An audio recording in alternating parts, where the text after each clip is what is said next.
అందరి పేర్లు చెప్పడానికి నాకు టైం ఉండదు కాబట్టి పెద్దలు అంటున్నా. స్టేజ్ మీద ఉన్న పెద్దలు, నిజాం కట్టించినటువంటి ఉస్మానియా యూనివర్సిటీలో మా చిన్నప్పుడు తిరిగాం. చిన్నప్పుడు అంటే మరీ చిన్నప్పుడు కాదు, కొద్దిగా ఒక ఐడియాస్ ఫార్మ్ అయ్యేటువంటి టైంలో తిరిగాం. నిజాముని ఎంత బదనాం చేసినా కూడా ఇది మిగిల్చిపోయాడు, అందుకు సంతోషపడదాం. ఒకటి. రెండవది, ఇంకొక విషయం మీతోటి స్పష్టంగా చెప్పాలనుకుంటున్నాను. ప్రపంచంలో వర్గ సమాజం ఉన్నంత వరకు మార్క్స్ ఉంటాడు.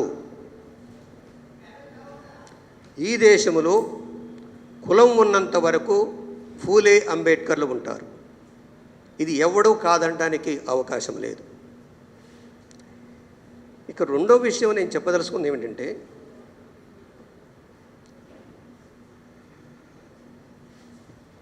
మన దేశ పెద్దలు, ప్రజలంతా ఓటేసుకున్నారు అనుకున్న పెద్దలు గుర్తించాల్సింది ఏమిటంటే, చరిత్రలో ఏం జరిగింది. చరిత్రలో జరిగింది ఏమిటి? మేఘాలయ ఉన్నది. మేఘాలయ లాల్డెంగాతోటి మేము అసలు సపరేట్ దేశం అని చెప్పారు. లాల్డెంగా వాళ్ళ యొక్క లీడరు. మేఘాలయ వాళ్ళతోటి చర్చలు జరిపింది ఇండియన్ ప్రభుత్వం. నాగాల్యాండ్ తోటి సుమారుగా 2001 వరకు, అంటే బీజేపీ ప్రభుత్వం అయినటువంటి వాజ్పేయి ఉన్నంత వరకు చర్చలు జరిపారు. వాళ్ళు కూడా నాగాల్యాండ్ మాకు సపరేట్ దేశం కావాలి అన్నారు. బోడోల్యాండ్ వాళ్ళు కూడా మాకు సపరేట్ దేశం కావాలి అన్నారు. వాళ్ళతోటి కూడా శాంతి చర్చలు జరిపారు. ఖలిస్తాన్ వాళ్ళతోటి కూడా చర్చలు జరిపారు. కానీ ఈరోజు ఈ దేశ పౌరులైనటువంటి ఆదివాసీలు మాతో చర్చలు జరపండి, వాళ్ళు మావోయిస్టులు కావచ్చు, సుమారుగా 90% మావోయిస్టులు ఆదివాసీలే, మాతో చర్చలు జరపండి అంటే పారామిలిటరీని తీసుకొచ్చేసి బాంబుల వర్షం కురిపిస్తున్నారు. ఇది న్యాయమేనా ఈ ప్రభుత్వాలకి? రాబోయే కాలంలో మీరు విద్యార్థులుగా మీ పిల్లలు ఏం కాబోతున్నారో ఇలాంటి పరిపాలన అనేది మీరు అంతా ఆలోచిస్తారని చెప్పేసి నేను మీకు విజ్ఞప్తి చేస్తున్నాను. 2022 అక్టోబర్ 16వ తారీఖు నుంచి నేను, ఎన్ఐ గారు, తర్వాత మిగతా మిత్రులంతా కలిసి దేశవ్యాప్తంగా తిరిగాం. సుమారుగా 2.5 సంవత్సరాలు తిరిగాం. భారత బచావో, ఈ రాజ్యాంగాన్ని రక్షించండి అనేటువంటి నినాదంతో ఏది విప్లవం తీసుకురండి, తర్వాత మావోయిస్టులు సపోర్ట్ చేయండి అని కూడా మేము చెప్పలేదు. ఈ రాజ్యాంగం చేతబట్టుకొని మేము దేశవ్యాప్తంగా తిరిగాం. 400 సీట్లు వస్తాయి అనేటువంటి విర్రవీగినటువంటి ఈ రాజ్యాంగాన్ని మార్చేస్తాం, ఈ రాజ్యాంగం పనికి రాదు ఎప్పుడు చెప్పారు వీళ్ళు? నేను మళ్ళీ ఆ మాట వాడదలుచుకోలేదు. ఎప్పుడు చెప్పారంటే 1949 నవంబర్ 30వ తారీఖునే, నవంబర్ 26వ తారీఖున రాజ్యాంగం ఒప్పుకున్న తర్వాత నవంబర్ 30వ తారీఖునే వాళ్ళ పత్రికలో మేము ఈ జెండాని గౌరవించం, 3 రంగుల జెండాను మేము గౌరవించం, ఈ రాజ్యాంగాన్ని మేము గౌరవించమని చెప్పారు. 1949 నవంబర్ 30వ తారీఖున వాళ్ళ ఆర్గనైజర్ పత్రికలో చూడండి, మీకు ఎవరికైనా దొరుకుతాయి, మీరంతా రీసెర్చ్ స్కాలర్స్ కాబట్టి. ఇన్నిసార్లు మీరు చర్చలు జరిపారు, శాంతి చర్చలు జరిపారు. కానీ ఈ దేశం ఇప్పుడు ఒక మావోయిస్టు పార్టీ బూచిని చూపించేసి ఆదివాసుల్ని చంపేస్తున్నారు. ఎందుకు చంపేస్తున్నారు అనేది మీకు మణిపూర్ మంటల విషయం తెలిస్తే తెలుస్తుంది. మణిపూర్లో 2023 ఫిబ్రవరిలో అదానీ కంపెనీ అక్కడ ఉన్నటువంటి ఖనిజ సంపదను దోచుకోవటానికి డ్రిల్లింగ్ చేసింది.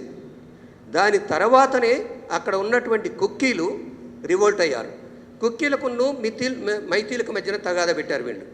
అది హిందూ క్రిస్టియన్స్ అనేటువంటి దాంతో పెట్టారు.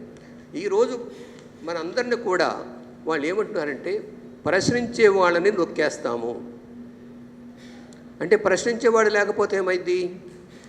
పుష్యశృంగం మిత్రుడు ఏలినటువంటి రాజ్యంగా తీసుకురాబోతున్నారు, పీష్వాల రాజ్యం తీసుకోపోతున్నారు.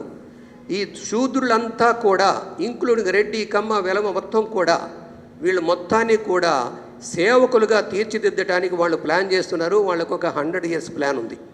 దీన్ని గమనించాలని చెప్పేసి నేను విద్యార్థులకు విజ్ఞప్తి చేస్తున్నాను. అదేవిధంగా ఇప్పుడున్నటువంటి దేశ పరిస్థితి ఏమిటంటే, నిన్న పాకిస్తాన్కును ఇండియాకి యుద్ధం అని చెప్పేసేసి అది క్రియేట్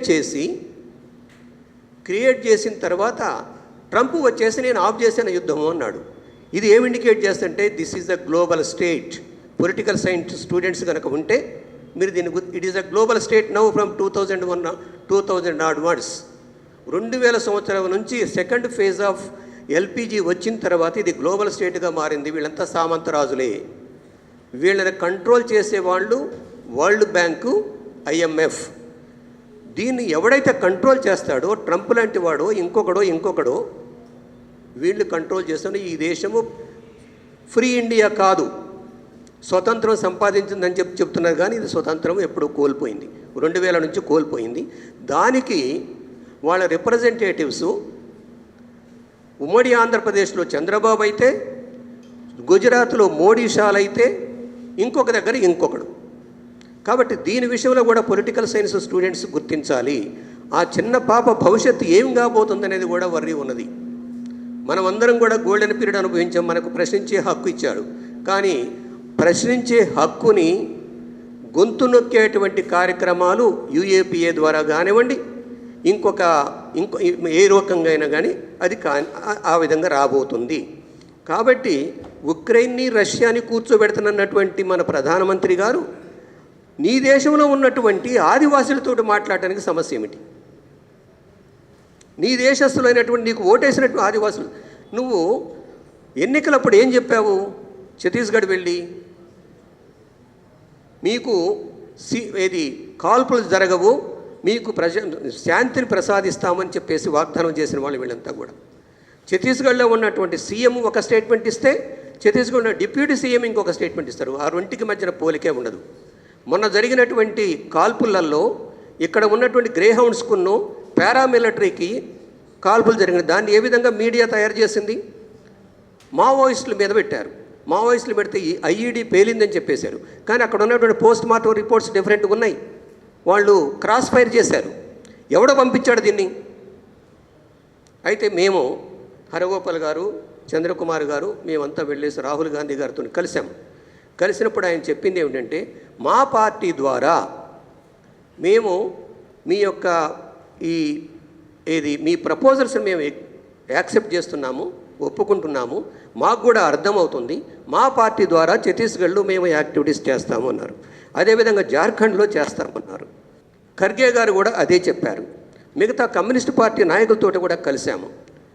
అయితే ఇక్కడ ఉన్నది ఏంటంటే, యూనివర్సిటీలో ఉన్నటువంటి మేము 1980లో ఏ విధంగా అయితే కదిలి ఈ మూర్ఖపు మతవాదులు ఎట్లయితే కంట్రోల్ చేశామో మీరంతా కూడా ముందుకు రావాలని చెప్పేసి మీకు విజ్ఞప్తి చేస్తున్నాం.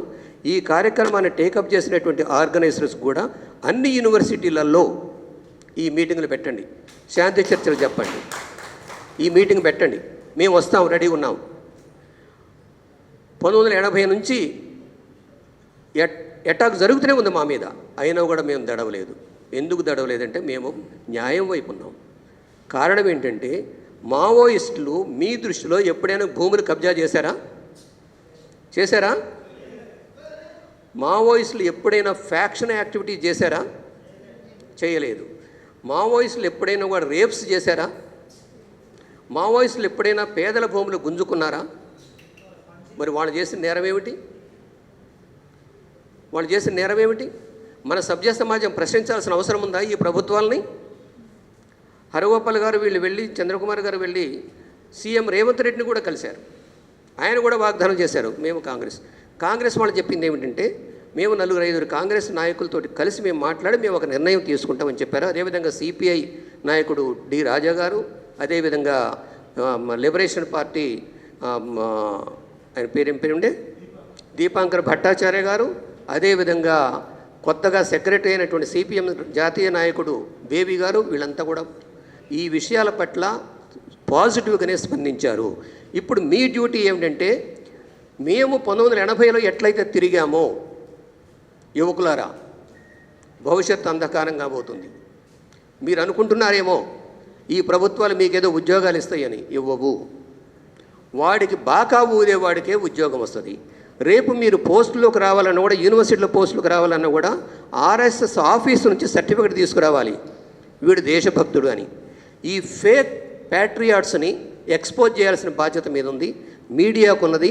అదేవిధంగా యూట్యూబ్ స్టార్ట్ చేయండి. ఒక్కొక్కళ్ళు యూట్యూబ్ స్టార్ట్ చేసి పెట్టేసేయండి. ఒక యూట్యూబ్లో ఒక మెసేజ్ వస్తే 100 మెసేజ్లు వస్తున్నాయి దానికి కౌంటర్గా. దాన్ని కౌంటర్ చేయాల్సిన బాధ్యత యువకులది. ఇది మీరు గుర్తుపెట్టుకుంటారని చెప్పేసి శాంతి చర్చలు ఫండమెంటల్గా మనం అడుగుతుంది, కాల్పులు ఆపండి, ఆదివాసీలను చంపకండి, మనుషులను చంపకండి, శాంతి చర్చలు మొదలుపెట్టండి. ఉమ్మడి ఆంధ్రప్రదేశ్లో హరగోపాల్ గారు ఉన్నప్పుడు, ఎస్ఆర్ శంకరెడ్డి గారు ఉన్నప్పుడు వీళ్ళంతా కూడా శాంతి చర్చలు జరిపారు. దాని ఫలితం మాకు జానారెడ్డి గారు చెప్పింది ఏమిటంటే, అందులో ఉన్నట్టు హోమ్ మినిస్టరు, మేము 80% ఫలితాలు సాధించాము అన్నాడు మాతోటి. ఇప్పుడు ఎందుకు చేయరు వీళ్ళు ఈ దేశాన్ని అదానీ అంబానీల చేతులకి మల్టీనేషనల్ కంపెనీలకు అమ్మటానికి ఛత్తీస్గఢ్లో ఉన్నటువంటి విలువైనటువంటి బంగారం, బాక్సైటు ఇలాంటి ఖనిజాలను మొత్తాన్ని వేరే దేశాలకు అమ్మటానికి, వేరే దేశాల వీళ్ళ పిల్లల్ని అక్కడ చదివించడానికి ఇవి ప్లాన్ చేస్తున్నారు. మీరు గుర్తుపెట్టుకోండి, బీజేపీలో ఉన్నటువంటి నాయకత్వం ముస్లిమ్స్ని చేసుకోలేదా? సుబ్రహ్మణ్య స్వామి అల్లుడెవరు? ఈ దేశంలో ఉన్న ముస్లిమ్స్ ఈ దేశస్తులు కాదా? ఈ దేశంలో ఉన్నటువంటి క్రిస్టియన్స్ ఈ దేశస్తులు కాదా?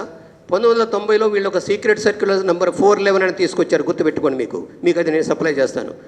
సీక్రెట్ నెంబర్ 411లో మా శత్రువులు, ఇది ఆర్ఎస్ఎస్ హెడ్ క్వార్టర్ నుంచి నాగపూర్ నుంచి వచ్చినటువంటి సర్క్యులరు. Secret number 411 1990. దాంట్లో ఆయుధాలు సమకూర్చండి, దళితుల్ని నరికి పడేద్దామని ఉంది ఫస్ట్ లైన్లోనే. కాబట్టి మిత్రులారా, ఈ దేశం ప్రమాదంలో ఉంది. ఈ రాజ్యాంగం, అంబేద్కర్ రాసిన రాజ్యాంగం ప్రమాదంలో ఉంది. అంబేద్కర్ రాయలేదు రాజ్యాంగం అని వాడు పంది ప్రసాద్ ఎవడో ఒకడేదో కామెంట్ చేస్తున్నాడు. కౌంటర్ చేసి పడేసేయండి. మీరు క్షేమంగా ఉండాలంటే, మీ పిల్లలు క్షేమంగా ఉండాలంటే ఈ దేశాన్ని రక్షించుకోవటం, ఈ రాజ్యాంగాన్ని రక్షించుకోవటం అవసరమని చెప్పేసి మీకు విజ్ఞప్తి చేస్తూ, భారత బచావో తరపున మేము నిరంతరం ఈ కార్యక్రమంలో ఉంటామని చెప్పేసి మీకు వాగ్దానం చేస్తూ, మీరు ఎక్కడికి పిలిచినా కూడా, ఏ యూనివర్సిటీ పిలిచినా కూడా వస్తామని చెప్పేసి మీకు ప్రమాణం చేస్తూ సెలవు తీసుకుంటున్నాను. జై భీమ్, జై భారత్.